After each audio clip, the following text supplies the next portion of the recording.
Submarine కాకుండా నేల మీద కూడా మనం అస్త్రాల్ని వాడి కొట్టాలి అంటే గనక ఇప్పుడు చేసినటువంటి రైల్వే క్యానిస్టరైజేషన్ అంటారు. అంటే రైల్వే పట్టాల మీద వెళ్తున్నటువంటి రైల్ కోచెస్ లో ఆ మిసైల్ పెట్టి ఎక్కడికైనా తీసుకెళ్ళి అక్కడి నుంచి ఫైర్ చేయొచ్చు. అప్పుడు శత్రువుకు వాడు పసిగట్టలేడు, దాన్ని టేక్ డౌన్ చేయలేడు, దాన్ని షూట్ డౌన్ చేయలేడు. ఇన్ని వేల ట్రైన్స్ మన దేశవ్యాప్తంగా రోజు తిరుగుతున్నాయి. ఏ ట్రైన్ లో ఈ బాంబు ఉందో ఎవరికి తెలియదు. శత్రువు పట్టుకోవడం చాలా చాలా కష్టం. కొన్ని వందల మన మిసైల్స్ అన్ని కూడాను ఈ రైల్వే ట్రాక్స్ లో ఎక్కడో పెడతాం. ఎక్కడ పెడతామో ఎవరికి తెలియదు. ప్రపంచంలో 3 దేశాలు ఉన్నాయి ఈ రోజు ఈ టెక్నాలజీ ఉన్నటువంటివి. ఒకటి రష్యా, 2 చైనా, 3 భారతదేశం.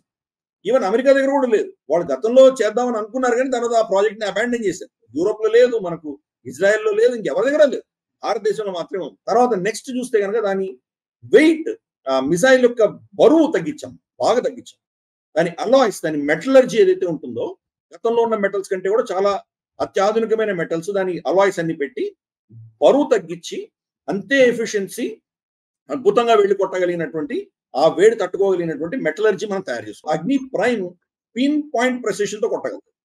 1 మీటర్ గ్యాప్ కొట్టగలదు. సో కాబట్టి ఇన్ని ఫీచర్స్ పెట్టుకొని అది కూడా మనం రైల్వే ట్రాక్ లో పెట్టుకున్నామంటే గనక ఇంకా శత్రువు దుర్భేద్యం, అది శత్రువు ఏమి చేయలేడు. మొత్తం మన రైల్వే ట్రాక్ ని మొత్తం ధ్వంసం చేసుకోవాలి. కొన్ని లక్షల కిలోమీటర్లు అని ధ్వంసం చేయాలి, లేకపోతే ఎక్కడ పెడతారో ఎవరికి తెలియదు.